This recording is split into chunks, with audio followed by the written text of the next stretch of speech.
Do you read me? Be advised, you are coming in weak and unreadable. Say again, Com Tower. This is Todd. Do you read me? This is Scot Jaworski. I read you Lima Charlie. Com Tower. Com Tower. Request permission to launch and commence the field ops. Over. Stand by. Pacho, permission granted. Say again, permission granted. Roger that. Launching podcast in 3, 2. We're now entering the field up with your host, Pacho Correa, Chief Warrant Officer 3, United States Marine Corps retired. Get some. Hurrah! Get some. Hurrah. What's going on, everybody? It's good to be back. Baby Friday is upon us, or Friday Night's Eve, as I also like to call it. But goddamn, it's almost the weekend. So for those of you who got to, have Monday off, welcome back. Hey, it's a short day week. So before we get all the show started, and all that good stuff, we have an awesome guest for you today. Let's get all the pleasantries out of the way. Hey, this show is brought to you by Primerica. When was the last time that you took a look at your finances, and where is it that you're at right now, and where is that you want to be? And so what do I mean by that is basically, when was the last time that you looked at all your debt, all the stuff, all your money going out, where is it going, and how to get rid of all that debt, and even paying off your house in 10 years, sometimes even less, to get organized and basically have something and save up for a future. If you've never done that, reach out to one of the folks in Primerica. They'll do what is called a financial needs analysis. They'll take all your debt, add no commitment, no charge. It's a complimentary free service. And then you get to find out what is your financial, what they call a financial independence number, and what is that you really need for you to sustain and survive for, after your retirement years. Again, and also they do debt consolidation in a tactical manner. So give them a call, no commitment, doesn't cost anything. At the end of the day, you may get some good info, and that where you're currently at and where you should be. So it's all in the show description right there. So reach out, send an email, and we'll see what happens.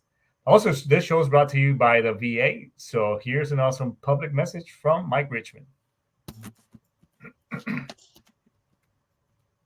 This message is from the U.S. Department of Veterans Affairs. Did you serve in the military? If so, you can obtain a free lifetime pass to more than 2,000 federal recreation sites. These sites are located across more than 400 million acres of public lands, including national parks, wildlife refuges, and forests. The lands host activities to fit any lifestyle: hiking, biking, fishing, camping, and much more. Old Star families are also eligible for these free lifetime passes. Plus, they cover entrance fees for a driver and all passengers in a car, or up to 3 additional adults at sites that charge per person. Obtaining one is easy.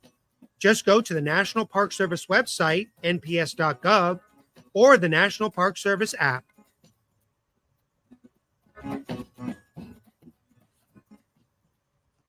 Hey, if you haven't taken advantage of the great things that the VA has to offer, I highly encourage that you do so, especially putting in a claim and anything else that goes along with it, because while, some of us may have a bad taste in our mouths as it relates to, government organizations, it's still it is a great resource that's there for us right now. Yes, Scott, the hoochie's on. It's a great resource for us. And at the end of the day, they do compensate and put in your claims benefit in there. So it's monies that's coming back to your pocket because you gave your body, mind, and soul and spirit to God, country, and core, and the government got the pound of flesh out of you. So go get your benefits at the end of the day. If you need help with that, hit us up here at the show. We'll be more than glad to point you in the right direction and give you some really good info as well. We got a lot of good resources as well. All right. And so this show is also brought to you by the Great American Constitution. I mean, I fought for, and I still fight for, this great nation of ours. We raised our right hand to protect, our freedom and that great, awesome document against all enemies, foreign and domestic. So if it wasn't for that document, I wouldn't be here today saying all kinds of, all stuff that we're going to say here in just a second. So if you like what you hear, like, subscribe, and follow. Make sure you hit us on our YouTube channel and Facebook as well. Or if you don't, that's fine too. swipe left and check something out from situator.com, which we wouldn't be here today without them guys pushing the buttons up in the back. So check it all out, and perhaps one day you might be a podcaster yourself. So with that being said, everybody, I think that's all pretty much all the pleasantries. Today we got a great guest. I happen to work right next to this man, mainly with him, for him. He was a great leader, great mentor, very low-keeled, level-headed individual, an artilleryman, just like Colonel Whitley Dan Whitley when he was here a couple of weeks ago. So this kind of continuation of me having to work with my fellow artillerymen, Motor T side. So let's bring Scot Jaworski to the house. Hey, how we doing? What's going on, brother? How you You're looking at it, man. You're looking at it. So yeah, that was great. That was a great intro there. I appreciate it. I happen, having to have worked with you guys, and yes, I am drawing that line on the sand. That was stepping into a whole different world in the Marine Corps. But before we get it all into that, let's do what we all jarheads do when we meet one another. Tell me a little bit about your career, when you came in, all that good stuff, what units you were with, and so on and so forth. Okay, I'll try. It was, not quite as long as yours, I think, but pretty long. So I'm trying not to take too long. We're going to go through this whole thing. I saw good. Scott Gilman already put a comment in there. Yeah, so I'll have to talk about, running around the desert with the MTVR with that thing when he was my maintenance chief on that. Started out. I did kind of a weird one where I went to college and then I enlisted. Was with 3-8 back when there was a 3-8 as an infantryman, and early on my Lieutenant Heron, solid dude, was like, hey man, you're getting a little long in the tooth, you need to put in an officer package now. So we put one through. They pulled me off a deployment, which I thought we all thought that was, what do you mean you're going to pull me off a deployment? This is 95. So I go OCS. They say, hey, you're gonna, of course, at TBS, everyone's like, you got to be a grunt, you got to be a grunt, you got to be. And they're like, well, sorry, you're bottom of the top third, so you're gonna be an artillery guy, which was great. I mean, I'm eternally thankful for. Then went to 10th Marines. Fortunately, I went to 10th Marines first because I think if I'd gone to 11th Marines and then 10th Marines, I would have lost my mind. I'm like, well, because there's just not good shooting there at Camp Lejeune. So did my time there, and then they were doing this thing at the time where they would let you augment instead of going into another MOS permanently, you could do it like temporarily. So instead of like, when you're like almost ready to make captain and they're like, hey, go hang out at the recruit depot and everything, which like, yeah, no thanks. That's a drill instructor place. I don't want to do that. I don't want to do recruiting. And they didn't want to put me in MSG because, like, look at this. Would you want me at an embassy? Hell no. So they said, hey, you can be a logistician for 3 years. So I go to TSB, which had just formed at that point, and that was right when, the 7th Motors and the 1st LSB guys are like button heads all the time because, the Motors guys are like, I don't want to wear this stupid red patch. And the red patches are like, I can't believe these Motor T guys are able to wear the hallowed red patch. And I'm just like, dude, I don't care. It's my job, whatever. So I did 4 years as an 04. First field op was in support of 11th Marines. The regimental S4 at the time was one Colonel Mike Frazier, Major. Oh my Mike Frazier, God. I should say. So that's when I met the Frage. And we'll talk about him too. yeah. And then, got wire brushed by him multiple times. And then just before, 2003, before the March, they're like, hey, guess what? You're back to being an artilleryman. We're going to send you back to school. And then, oh, by the way, you're going to go to 11th Marines. So I went to 111 and was with them through 2004, which was an amazing experience because that was the whole, like, the march and all that. I think most of us would agree the ultimate artillery battle because of the the whole like, hey, we're starting in Kuwait, moving north really fast, and then having to shoot the whole way. It was pretty challenging. So then 3 years on I&I duty at Fort Worth, 3 years at the Warfighting Lab, and then back to 11th Marines. But of course, it was so I got back to 11th Marines, 2010? And it was the standard back then, which was, yeah, welcome aboard. You're going to Afghanistan. Now would be a good time. Bye. And punched out over there, did that last combat tour at Camp Leatherneck. I mean, no, it wasn't. It was like, I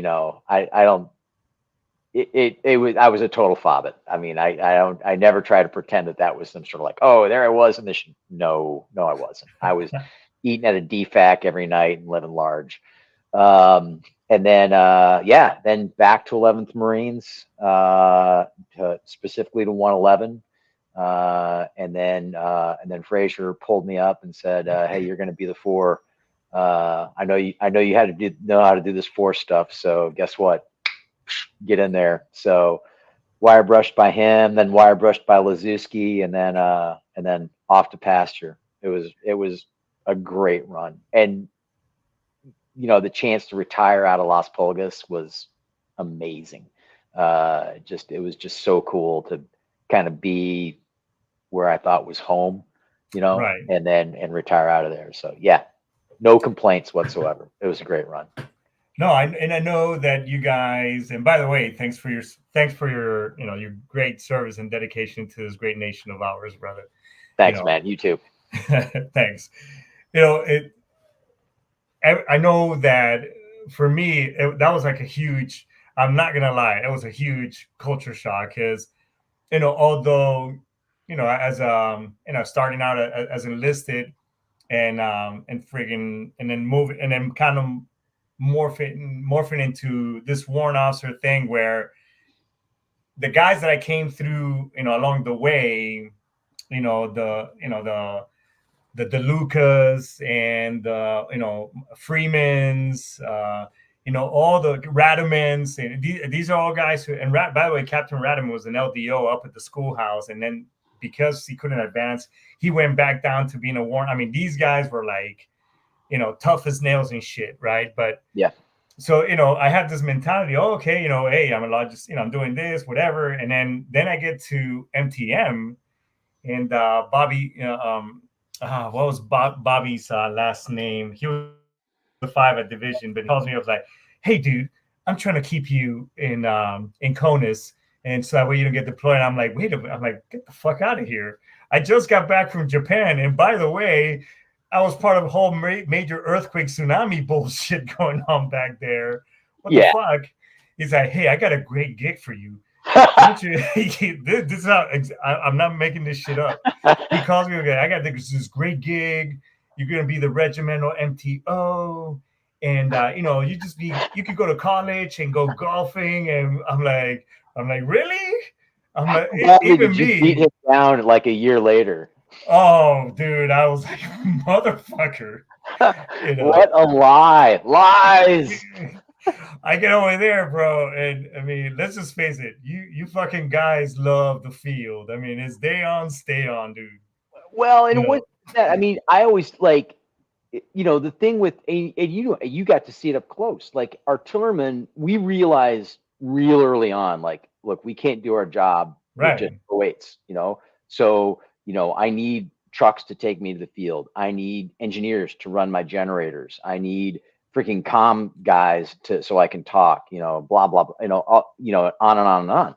And so it's like, hey, on the one hand, we appreciate you, but on the other hand, we are going to ride you hard and put you up wet. Jesus Christ. Yeah. And like, oh crap, I'm blanking on his name. Who was our engineer officer before Jerkowitz? Jerkowitz was great. Don't get me wrong. He was awesome. But remember that guy was it Gallo? Bob Gallo? Yes, no. He just retired. Angry. He just fucking retired about a month ago, dude. No, remember how mad he always was because he'd be like, "You guys are breaking my generators again," and I'm like, "Bro, I'm sorry. There's like we're trying to get guys licensed. and and all that, and they're just just like wet stacking the generator. As if I heard wet stack a generator one more time, and what was pathetic was like, here I was the regimental 4, and I'm supposed to know all this stuff, and he's having to explain it to me. Like, I'm like, oh, so that's why they're broken all the time. Okay, Yeah. so I mean, so that's the crazy thing about artillery. I think more so than most MOSs, in that we realize that, hey, to do our mission, we need so much extra help, and motor transport is the huge, like, we have, I mean, you got to see it up close and personal. We have more motor transport gear than I think any other unit in the division, as I recall. It's the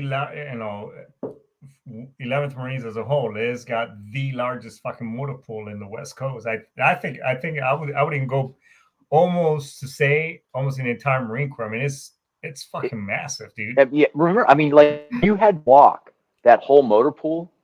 I mean, that was a workout, Yeah. And it was just, I mean, it's great. Don't get me wrong. It was a blast, but yeah, and I remember you came in and you got the fire hose because the billet was gapped, and we had just like so much to pick up. And I think too, the other problem that we ran into was we were also coming off this time period where we weren't doing like strategic mobility exercises and stuff. All we were doing was just like packing our shit and going to Afghanistan. Yeah. But by packing our shit, I mean, we were like just grabbing our sea bags and, maybe a few 6 cubes and things. And then, off we'd go. We weren't doing like when we were kids in the Marine Corps, like, okay, we got to get all the motor staples done because we have to put this vehicle on a ship and or on a plane, all that had to go with that, the real maintenance. And so guys were just beating the crap out of their stuff. And I remember when I think it was Colonel Lazuski, we did that strategic mobility exercise, and it was just like, I'm having to explain to guys like, well, yeah, this is what that means. And they're like, I've never heard of this before, sir. This is interesting. And I'm like, well, okay, that's kind of like, this is stuff I learned when I was like, I mean, definitely second lieutenant time frame. Maybe I didn't know about it when I was a lance corporal, but I mean, and then I got like majors that are like sitting there going, oh, I've never heard of this before. I'm like, oh, Jesus, so. Yeah, we had a challenge. It was a frustrating time period because, I come from that mindset. Yeah, we're basic rifleman, all that good stuff. Support the unit. However, you guys are like go. Let's make shit happen. It's like, hey, fucking, what about at least bubblegum and duct tape? It's just you can only be. Yeah, I remember coming out of one meeting. And Steve Lazuski was there, and Drew Everly, he said some shit, and I just looked at, and then Steve looked at me, and I said, that's bullshit. And and after the meeting, Everly stops me. He's like, hey Gunner, what the fuck? And I was like, hey sir, bottom line is, I work for him. I don't work for you. So my job is to keep him out of jail. And I said, it's a shame that you sit here and you blatantly tell this guy, your boss, think shit is incorrect. If you want me to, speak on your behalf or whatever, then let's have a talk before the meeting and we can converse. But don't come here, kind of just like rattling bullshit when it's really not true. It's fucked up. I think one of the things I remember, like Lazuski had a reputation of being like this ultimate hard ass, and like, oh my gosh, he's like, I remember when he was coming on board, guys I knew and respected were like, dude, he's going to come and destroy you. And I was like, I was terrified. And what I found out with Lazuski early on, my experience, and I think our experience from the 4 side, was as long as I didn't try to BS him, I could give him bad news. I mean, like, I remember a few times, and actually HIMARS was the classic one of having to go with him with maintenance. Like I didn't know you could go green, yellow, red, and that there was a black. I had never seen black in my entire career before. Then I'm like, oh, so that's like, it was like what, 50%, right? You got there and it was black. And I was like, holy shit, this happened. And this is like, as we like to say, the meth commander's shotgun. It's like the long range thing that the division commander had in his asset. And so it's a big deal if those things are down. And as long as I went to him and like, yes, sir, this is really bad, but here's why.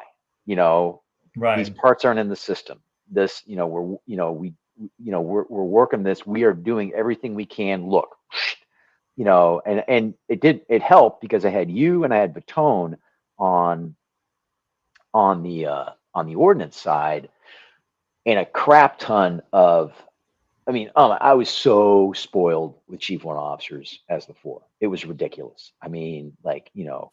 You, Baton, Quinn, freaking Mancus. There was just like this. I had this. Oh my God! List. He just retired too. Fucking Steve just retired too as Major Mancus. Major Mancus. Yeah, no shit, right? Yeah, and so so we had that amazing group of guys, and so I think Lazuski knew that. Okay, if these guys can't get it done, it's just not getting done. It's just like there's you can't bend the laws of physics. You can't get blood out of a rock, all that kind of stuff. And he was and I don't know about you, but I never caught flack from him. Never. I was like, the only time I saw him really and I can't remember his name right now, but I remember we had that commo that when we were doing the switch over to the 117 Golfs, and that was a cluster. And it wasn't all and I don't think it was really the commo's fault. No. But he would sit there and try to tap dance in those meetings. And we would tell him afterwards, we'd be like, dude, don't do that with this guy. Don't bullshit the guy. Don't bullshit the old man. Give him the bad news and explain. I have bad news. Here's my plan to fix it. Yeah. Okay. And he'll take that. No, dude never would. And it would just be like, it got painful in some of those. Like you're just sitting there going like, oh, watching this guy just take a shotgun blast to the chest. Like, oh, bro. I have a story. So Mancus and I, this is when Frazier, right before he freaking punched out, did that drug deal with 311 where I was sent to fucking purgatory working for fucking Chris Camilla. God. And I ran into that guy he ended up being the commander of Camp Fuji, but yeah. So we're out on the field, and their thing was having their big. It's called the big 3 count. So you had to have your rifle, your K-bar, and your bayonet, and then some other shit. So they call the big 3. So every day, they would do the big 3 count. So one day I don't know for whatever reason, I had the bars that go right here on your lapels and your uniform. Yeah. I had a big CW3 bar, and so the thing was, hey, if you're an officer, another officer had to review your big 3, your pistol, your fucking bayonet, blah blah blah, all that bullshit. I show up, I walk up to him, I'm like, hey fucker, here's my big 3. That dude lost his shit. He's like, oh shit. And I was, even to this day, right before we retire, I sent him a text. I'm like, hey, I still got my big 3 though. Don't fucking forget that. Exactly. Yeah. Oh man, but that was talk about Frazier a little bit. He did that freaking drug deal, and that was rough trying to get back. Trying to get back to you. And that was one of those. I sort of like and understand like seriously so when I met Frazier, that was 99. So when that happened, he and I had known each other for a dozen years. 13 years, something like that. And by the way, he's a shit hot guy. Great guy to work for.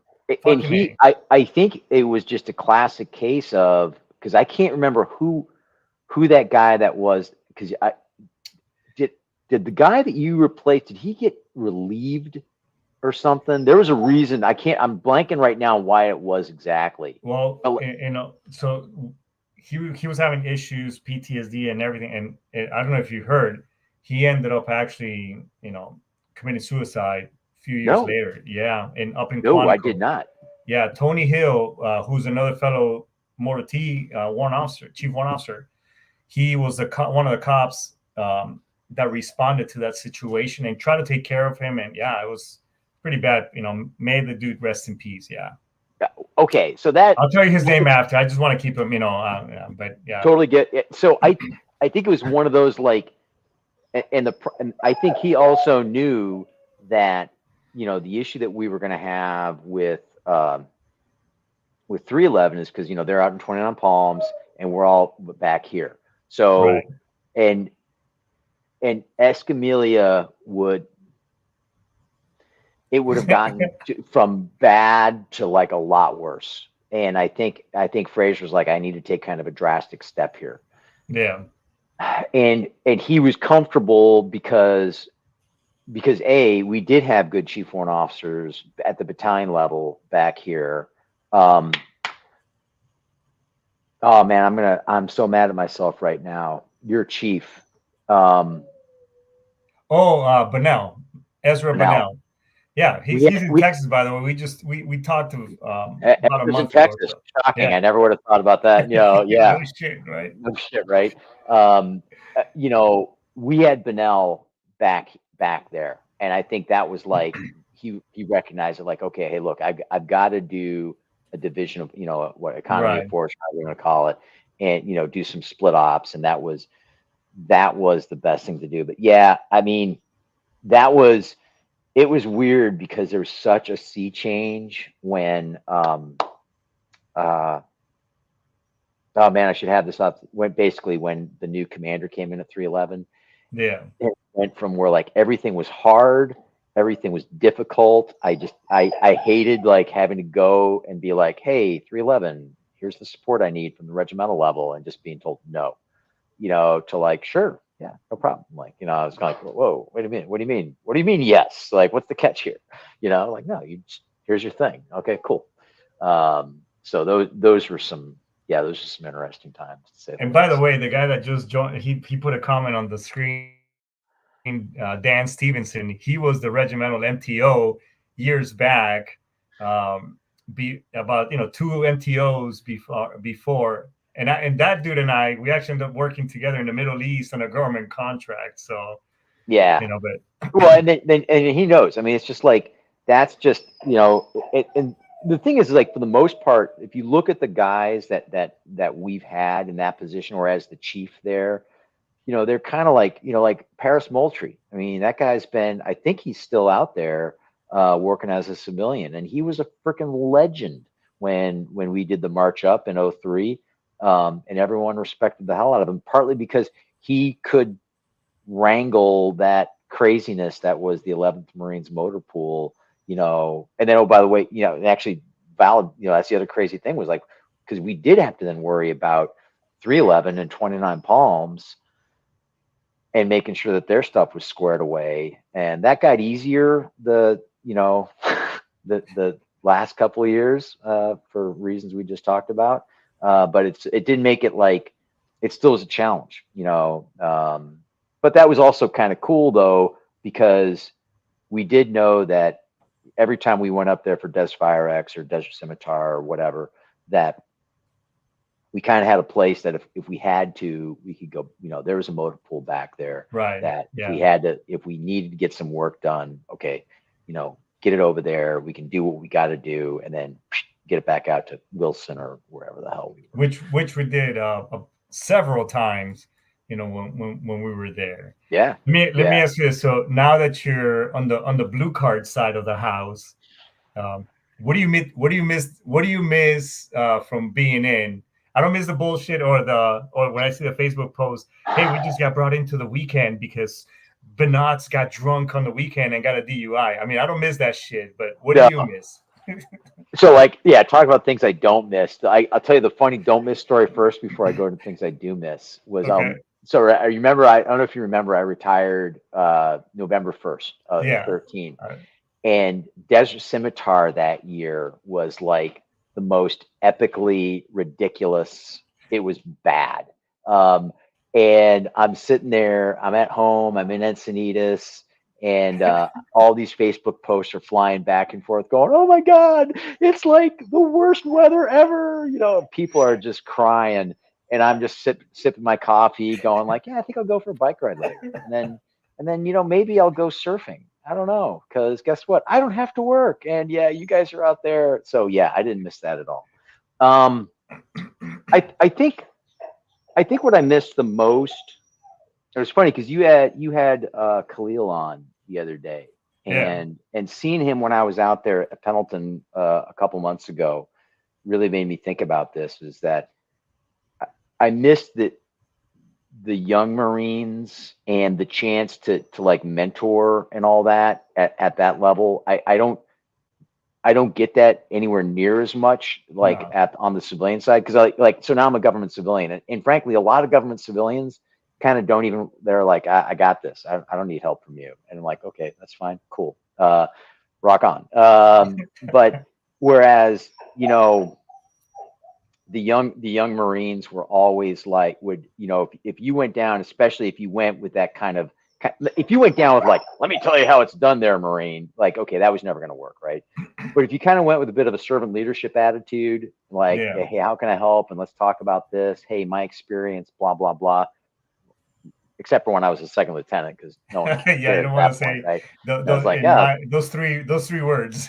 Yeah, like in my experience, like what's the Lance Corporal words? You know, hey sir, watch this. You know, like no. But the I think I miss that a lot. I miss the, you know, kind of just like the BS sessions. You know, it's that love-hate relationship, like with the field, right? Where you just you've just been beaten to parade rest through the day. You've done all these movements all the way through 29 Palms or whatever, and now you're just like, you know, and now you're just like just so tired, but you've got that moment, like, and you know, we're all gonna meet up in the A-lock, and like, hey, here's the scheme maneuver for tomorrow. Man, that was crazy, wasn't it? You know, and all that kind of stuff that we would talk about.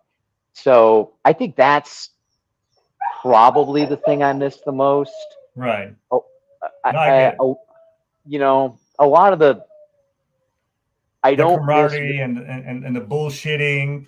Hey, you know, let's sit around an MRE box and just banter on each other and call each other, hey fucker, you know. Yeah, exactly. You know, I was like, I always joked, you know, talking about Fraser was when I checked back into 11th Marines, and you know, and you know, and I knew, you know, it's my second time there. It is what I considered my home regiment. I'd known Fraser for a long time, and of course I already know, like, hey man, you're going to be here for like a month or two, and then you're deploying. I'd already been told. So like all that stuff, you know, we knew all that. And I check in my alphas, and in fact, I think Khalil's checking me in, and I just hear from out of Fraser's office, Jaworski, you fuckstick, get your happy ass in here right now. And it was like, I'm home. Cool. You know, it's kind of like everything's good. Like, if he'd been like, hey, Jaworski, I need you to come see me now, I'd be like, oh Jesus, what the hell did I do? You know, I just got here. How did I fuck it up so badly already? Instead, you know, and so I mean, I think, you know, you miss that, and like, and that's what was so great about, you know. And I think, and I guarantee you definitely saw this, were like those young Marines that you mentored, and then suddenly, you know, and you know, you had them when they were a Lance Corporal or a Corporal, and then like later on, you know, it's a few years later, you've all switched units, and you see them, and now they're a staff sergeant, and you're like, you know, man, I did that, you know, and you know. Seeing Khalil pin on Major was just one of the coolest things I've ever seen. Because, I remember. I I call him a kid because I mean he's fucking young, but I mean I remember him, you know, always sir, and I was, you know, anyways. I mean, squared away. Yeah, you know, all those things is what I think for me nowadays, and even when I touch back with some of the Marines and such, they're like, you know, hey sir, thanks for XYZ, blah blah blah. Yeah. So, Yeah. that's what makes it, it makes worth that time, all better. But Yeah. we're coming up to the top of the hour, bros. Where can Okay. if people have, where can people find you if they got questions, want to be mentored, or anything of the sort? How can people reach out? So, so frankly, the best way to reach me, I guess, is, and I think it's publicly available, is like, hit me up on Instagram. Okay. I mean, I'm super uncreative. I think it is Scot Jaworski, I'm pretty sure.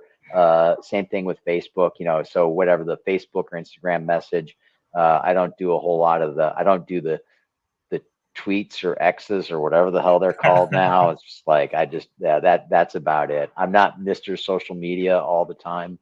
But yeah, I mean, that's the best way to hit me up. Dude, it has been a a friggin' pleasure and an honor, and we got a lot more stories, so we're definitely gonna bring you back. Okay, so cool. We can bullshit and no shit. There I was, there I was. Yeah, that's the other thing you never want to hear. It's like, oh, geez, here we go. Yeah, exactly. But thanks so much, Scott. I really appreciate you, and we'll wrap it up here, and then we'll say goodbyes, off the air, brother. Sounds good, brother. man. Thanks, man. That was man. Just talking with Scott, or Jaws, aka Jaws is his other nickname, as we knew him. Brings back a lot of freaking great memories, and that's the whole purpose of this show. Is that if you want to be part of the show, hey, reach out over here and let's talk about some of the good times or even the bad times and things that and how is it we can help you out and such. But I brought a lot of great memories, a lot of good stuff. Scott is one of the good ones, along with the Mad Maxes, the Daniel Stevensons, and everybody else who I was lucky to be mentored with. But hey, before we get off the air, if you've been struggling with things such as ruminating, you're going into that dark place. Memorial Day was just, for a lot of us, Memorial Day is not a day of barbecues and all the happy horse shit. For a lot of us, remembering, those who are no longer here with us, and some of us may still have some of that, deal with that guilt. So if you're going through a tough time, please reach out to my show, reach out to me. I mean, I'm on Facebook, LinkedIn, on YouTube. I mean, I'm all over the place. Reach out to me. Let me talk to you for a little bit and get you some resources. But because at the end of the day, nobody wants to, I don't want to, be talking at your funeral or, writing your obituary or some other dumb shit like that. So at the end of the day, we need you here. Your family needs you here. Your life matters. So, yeah, call the VA, Military One Source, TRICARE, suicide hotline, but just reach out to somebody. And if you haven't heard from a buddy, do a buddy check this weekend. That's your homework. All right. So, hey, thanks so much. We're going to index right here. Ice the mask, dice the key. I'll talk to you next week. See you, everybody. Bye-bye.